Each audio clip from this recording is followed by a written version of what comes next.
Last week I started discussing this text but didn't get as far as I thought I would get, so we'll pick back up beginning in verse 8 of chapter 3.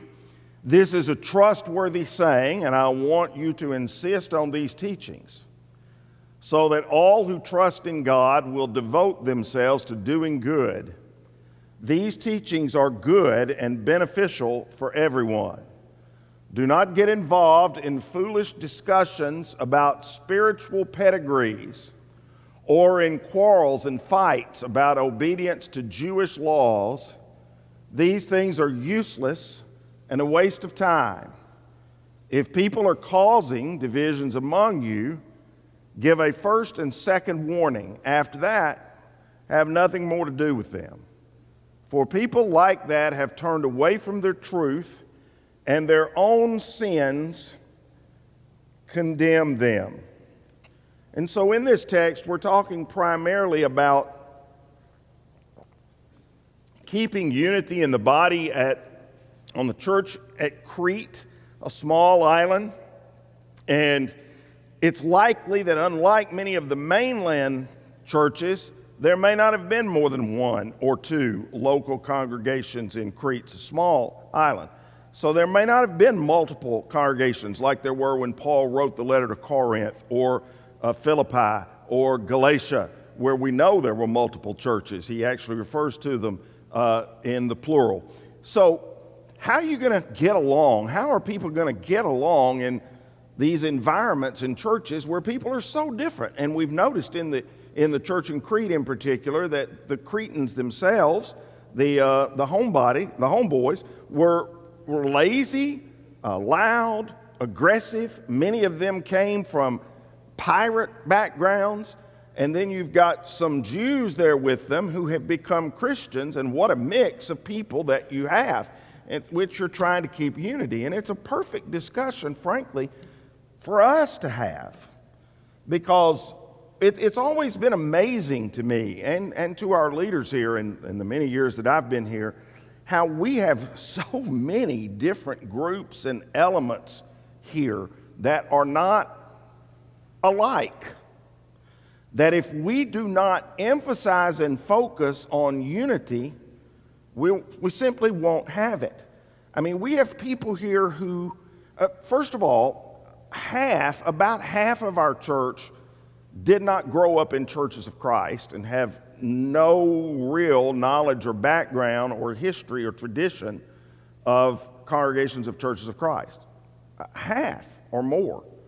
At one time it was 60% many years ago, and we did a congregational survey.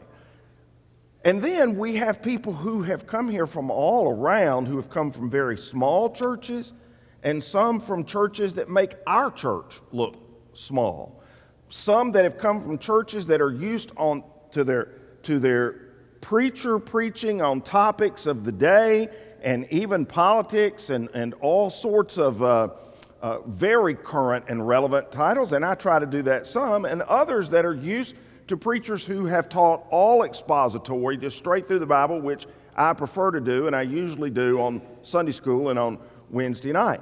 We have people here who've come from churches that sang mostly hymns. We have people that come from churches that sang. They actually sang in choirs on stages. We have people here who have been used to electrifying type worship, even with bands. And we have people who have never been in any worship service that was anything other than a cappella. We have people here who prefer more singing than preaching. They want longer singing times and less preaching. And then we have people who want longer sermons. Okay, I made that part up. But I'm sure they would if I asked them. We have people born and raised in the South. People here have never lived outside the South. And we have people here who would never, ever live outside the South. We have people who have moved here from the North. There are people from out West, people from up East. There are people who've moved here from another country. We have Caucasians, African Americans, Asians, Hispanics, and more, and then a mixture of everything in between. We have older believers, and we have brand new believers in the Lord. If you look across our congregation on Sunday, one of the things that is most interesting is every age group is represented pretty well and fairly evenly distributed. Lots and lots of children, lots and lots of teenagers, lots of young adults, lots of middle-aged adults, lots of older adults, all sorts of mixes. Some churches today don't have that. They only have one or two types of people there. We got singles, we got married couples, we got widows, we got divorcees, we've got couples with children and couples without children. We've got some people here, and listen, this is a large group, and in fact, I would bet it's almost in thirds. What I'm about to say, I would bet it's almost in thirds here of people whose kids go to public schools, people whose kids go to private schools, predominantly Christian schools, and people who homeschool. I honestly think it's probably about in thirds. And my family, for instance, has done all three. My immediate family has done all three: public school, homeschool, and Christian schools. And I can say with all authority, none of them work. Perfectly, they don't. So I could go on and on with demonstrating our differences. How in the world will we ever get along?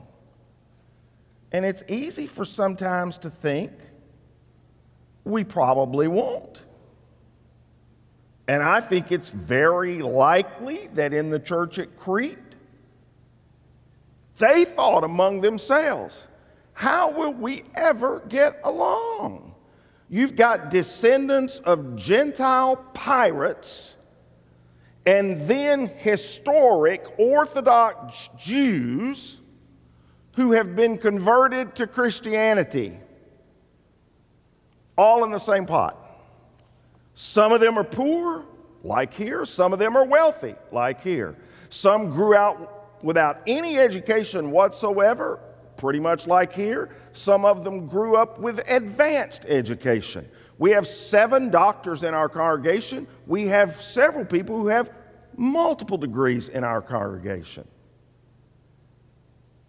In fact, one of the names that Paul mentions at the end of this letter, in a few verses from here, is an attorney. We have one too. There are going to be people in these churches on Crete who grew up under the influence of the Essenes.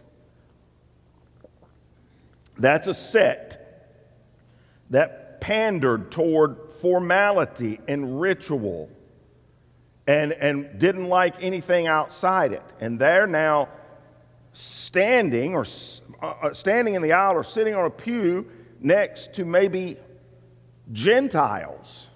We have people who the Essenes were ritually cleansing themselves all the time. Ritually, religiously, with spiritual cleansing of themselves all the time. And now they're sitting on a pew next to or standing next to, singing songs, Gentile converts who probably hadn't had a bath in a month or two. It's very likely. And yet everybody came to the cross, and the ground was equal at the foot of the cross, and their sins were washed away. It is funny how that happens. Can you name any other group in the world that's like that pretty much? Not much. Maybe one or two. Not much, though. Where you have that much variety, that's what the body of Christ does to you. So, Paul effectively tells Titus, you're going to need to remind them of these things. You're going to need to remind them of these things, that you must insist on these teachings, and these teachings are good and beneficial for all of us, because there's such a temptation to get involved in foolish discussion, which is, last week I spent nearly all the time in the lesson on that part right there, and about some of the foolish discussions that have divided us, if we're not careful, in the church, and what people have argued about in the church. And I mentioned to you a book about rituals and traditions and legends in Judaism, and some of them were mind-blowing, but that's the kinds of things that they were doing and would lead to foolish discussions. So at the end of this verse, he says basically these things are useless and a waste of time, and if people are causing divisions about them, give them a first and second warning, and after that, third strike, and you're out. 3 strikes, and you're out. That's pretty harsh, but that's what he said. So, how do we avoid them? How do we avoid those kinds of things? Let me give you some quick thoughts. I have to do this all the time. I have to do this all the time here. Sometimes I do it when somebody calls me or texts me or emails me. Sometimes almost every Sunday morning, I have to do it in one way or another out in that great hall after the service is over. First, don't bring up unnecessary, volatile subjects. I know most people pretty well. I know enough about what could push a button here or there. And if you've been over something and battled over a matter several times before, what is the point of bringing it up again if the eternal salvation is not dependent on it? Second, if it comes up anyway, try to change the subject. You may not have ever noticed this before, so I'm going to reveal to you a little bit of a secret about me. I am a master at changing the subject that I don't want to talk about. I will figure a way to do it. If I don't want to talk about it, I can change the subject. If I don't think you can handle what I would say about it, I'm going to change the subject. I'm not going to stand there and argue with you, and I'm not going to stand there and fight with you. When you feel a conversation is escalating into a controversy, try to skillfully get out of it. Number 3, use a little humor to lighten a situation. The elders here would tell you, I'm pretty good at that. In a meeting, when things start to get a little tense and can get a little explosive, and I know those men so well, I can predict what they're going to say before they say it in a meeting when we're discussing a subject. Ask Steve or Sean that. Multiple times I'll say, this one's going to say this one will say this one will take, and this will do this, and there we go. So when things get tense and I realize they're about to get much tenser, which is not good for the group dynamic, I will often insert some humor and stop it. Because it's awfully hard to have a mad face when you're laughing. It just changes things. It changes the tenor and tone of the room. It just does. To continue to fight and argue and quarrel to continue to do this is useless and a waste of time. I didn't say that. The Bible said that. So I'm just trying to practice that. I love when Tony Campolo was asked his view on the second coming, because as I've told you many times before, I'm not going to talk about dispensationalism. You won't hear me preach about it. I'm not sure. I know what I think. I know exactly what I think. But I could be wrong, okay? So I'm just not going to talk about it. And I love what Tony Campolo once said when he was asked his view on the second coming. He said, I don't know, I'm not on the program committee, I'm on the welcoming committee. So am I. Now, if you ask me privately, I'll tell you what I believe and why, but I got my hands full teaching what I absolutely 100% know from the Scripture without speculation and speculating. Occasionally, you may encounter someone so primed for argument and so determined to quarrel that nothing works to deter them. And if that happens, Paul addresses that too and says, here's the ultimate solution. Give them a first warning, give them a second warning, and after that, it's strike three. Because prevention is the best cure in avoiding foolish and endless controversies and quarreling. But if prevention doesn't work, ultimately separation is in order.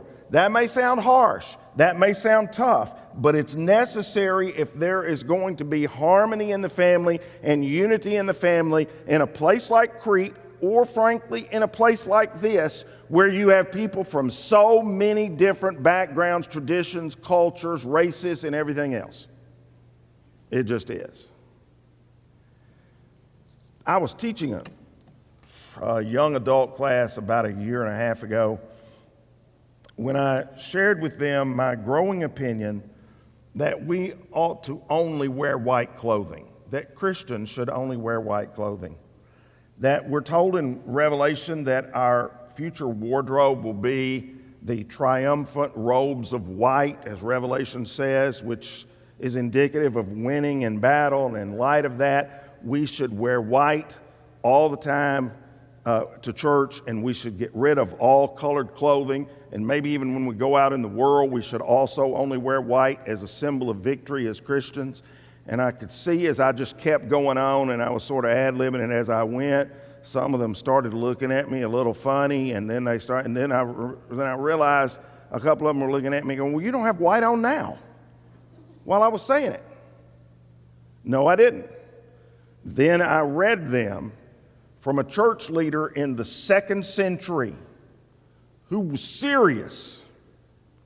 And he taught this, and I quote, "Forsake all colored clothing. Remove everything in your wardrobe that is not white. No longer sleep on a soft pillow, nor take warm baths." See, that'd be enough for me to be out of there. If you are, the pillow part, if you are sincere about following Christ, never shave your beard. For to shave is an attempt to improve on the work of Him who created us. He actually wrote that in the 2nd century.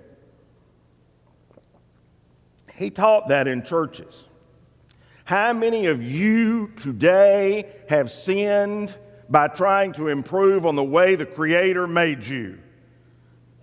By shaving, of all things. Quite a few of you, I think. And I can't help but chuckle when I think about that quote, because for one thing, I was raised in a time and tradition in the church where if you didn't shave, you were looked at a little funny. You were not supposed to have a beard. I wasn't only raised that way in the church, but when I went to Lipscomb, not to high school, I can understand in high school you can say, don't have facial hair if you don't want it there, although why, I don't know. But in college at Lipscomb, you were forbidden to have any facial hair, certainly not a beard, which always seems so weird because you would walk right behind the chapel into the main hall in the administration, and there was David Lipscomb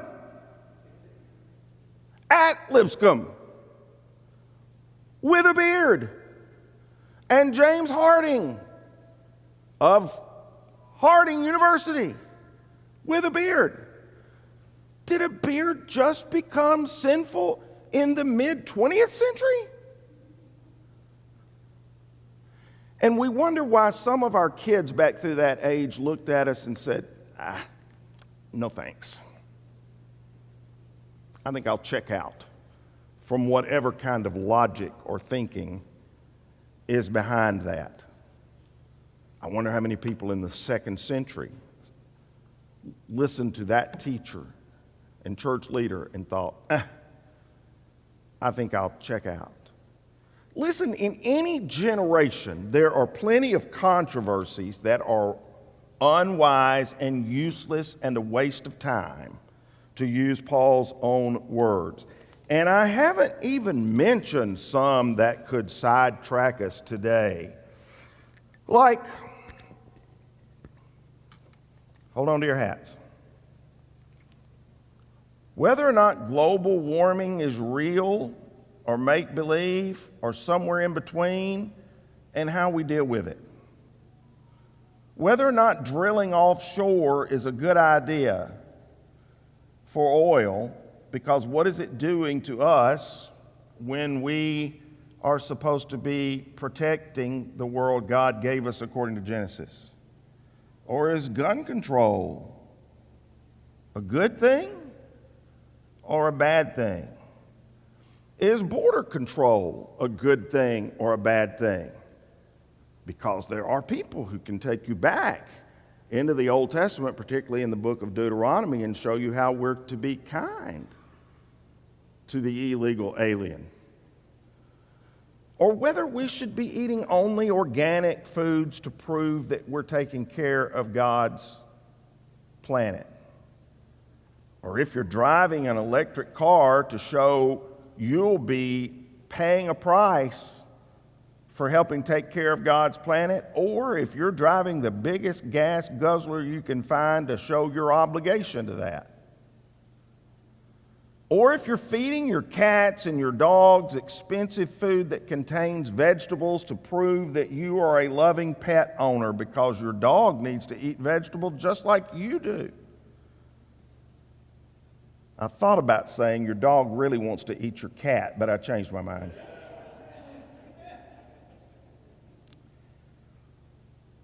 And I hadn't even brought up anything really controversial yet.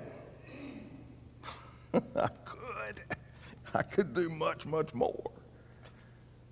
There are churches, there are people in churches who spend the majority of their time fighting and quarreling and taking issue with one another over political views, parenting styles, worship styles, personal convictions, all kinds of array of preferences and opinions and traditions and secondary issues, and elevating them to the same level as gospel truth.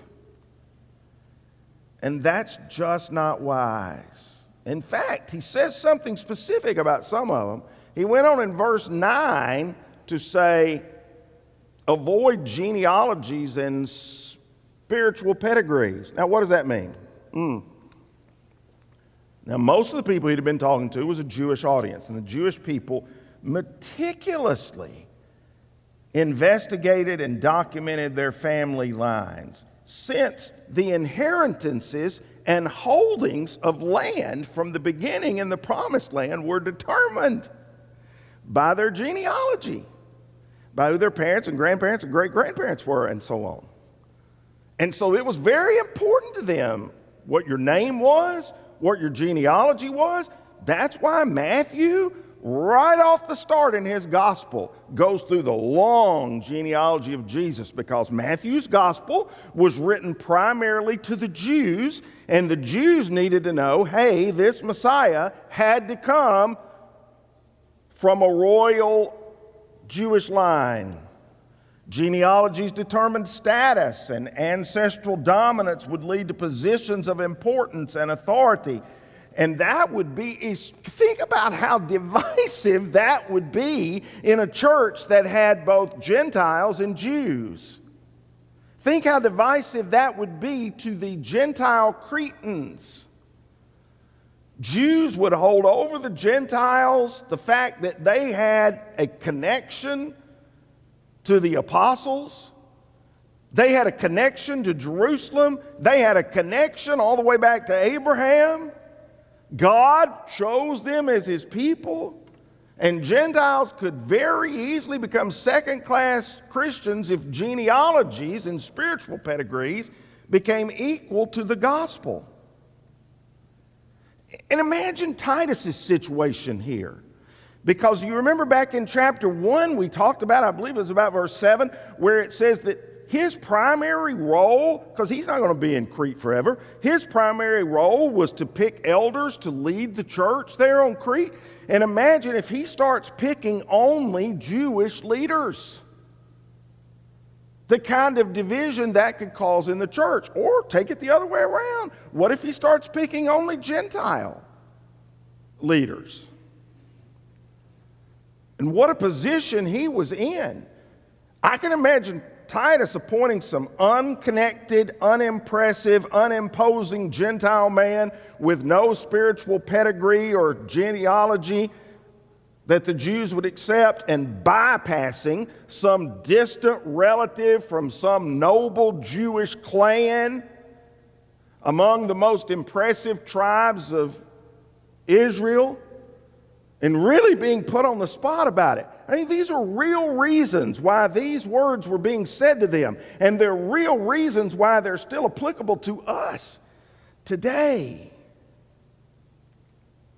In fact, thankfully, the only genealogies that mattered on Crete and that matter in 2023 in Fort Myers are those that reveal that Jesus had in fact descended from David as well as Joseph and Mary, and the only genealogical record that will matter for eternity is whether or not you are related to Christ through faith and obedience to Him.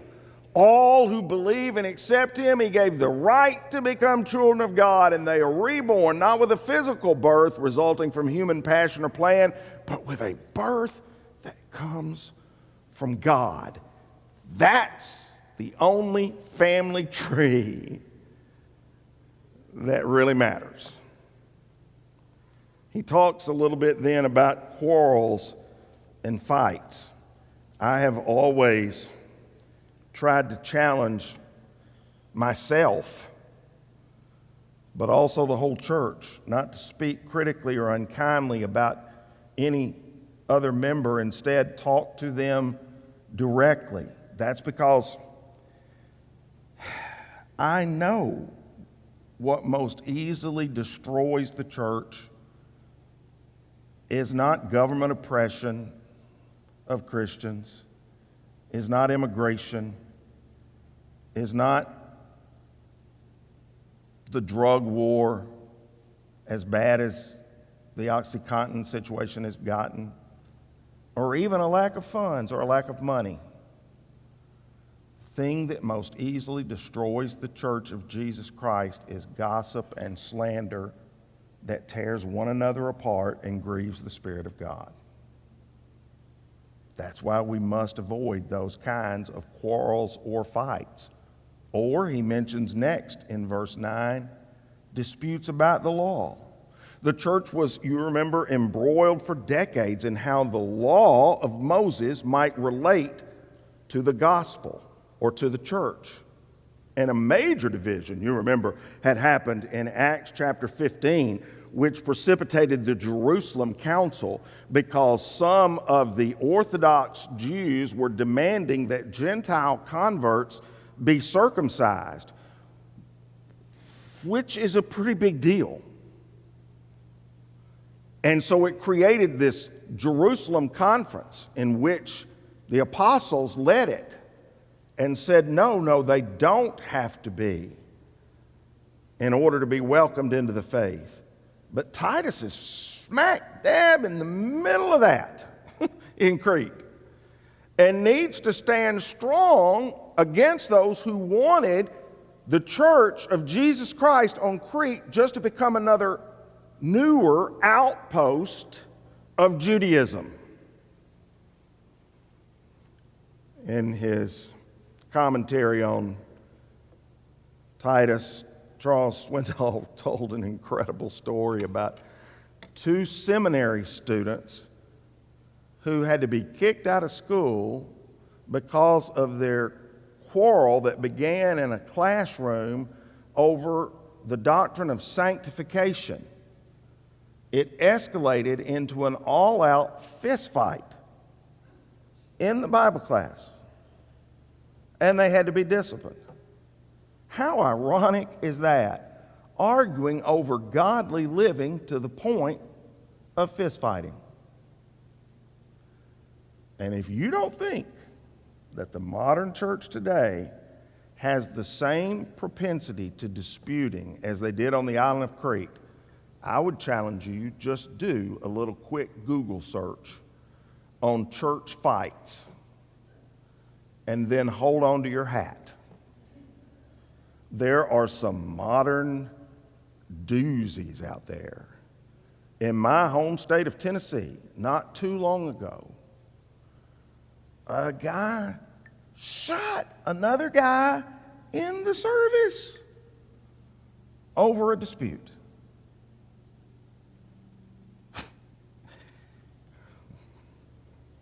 This is all very pertinent because you see, the bride of Christ can trip walking down the aisle. The bride of Christ can dirty her shoes. The bride of Christ can soil and stain her dress. The bride of Christ can embarrass her groom. So there's one last thing that Paul tells us is a solution to this kind of fighting and quarreling and problem. And that is practice servanthood at every opportunity. As we read the final verses of Titus, we can't help but be impressed by the kind of servanthood they were showing to one another. I'm planning to send either Artemas or Tychicus to you. As soon as one of them arrives, do your best to meet me at Nicopolis, for I've decided to stay there for the winter. Do everything you can to help Zenas the lawyer, I mentioned the attorney a moment ago, and Apollos with their trip. See that they are given everything they need. Our people must learn to do good by meeting the urgent needs of others. Then they won't be unproductive, like the things he talked about in the first part of the chapter. Everybody here sends greetings. Please give my greetings to the believers, all who love us. May God's grace be with you all. So think about some of the phrases there. Do your best to come to me. Do everything you can to help. See that they have everything they need. The best way to maintain harmony and unity in the church is to get our minds off ourselves and on to serving other people. Now, I read that in the Bible, but I also know that from 40 years of preaching here and 50 years of preaching altogether. I can tell you without exception, the people who never are causing any problems in the church are the people who are down there teaching the children's classes right now. People who are keeping the nursery. The people who come up with ideas to drive golf carts or move new people into town. They're not causing any problems. That's not what they're looking to do. They're looking to serve. They're looking to meet the urgent needs of others. They're looking how to do good. The people who do all the back scenes work when we do our Podorf, I Love Your Neighbor projects. I could go on and on with that. The people who are busy doing this do not have any time for that, which we studied earlier. William Barclay wrote in his commentary, I'm just going to read the paragraph because it's so good. Half the trouble that arises in the church concerns rights, privileges, places, and prestige. Someone has not been given his or her place. Someone has not been thanked. Someone has been neglected. Someone has been given a more prominent place on the platform than somebody else, and there is trouble. We often think that we are fighting for principle when we're really just defending our own egos. We're jealous that we're not in the limelight. We're angry because our feelings have been hurt. We look for ways to get even. But when we get our minds off ourselves and onto serving other people, it's amazing how harmony develops. Humility is not thinking less of yourself. Humility is not thinking of yourself at all. And it's in that kind of environment, my friends, that a church like the one in Crete or like the one that's sitting here tonight grows, matures, and is filled with joy and pleases God.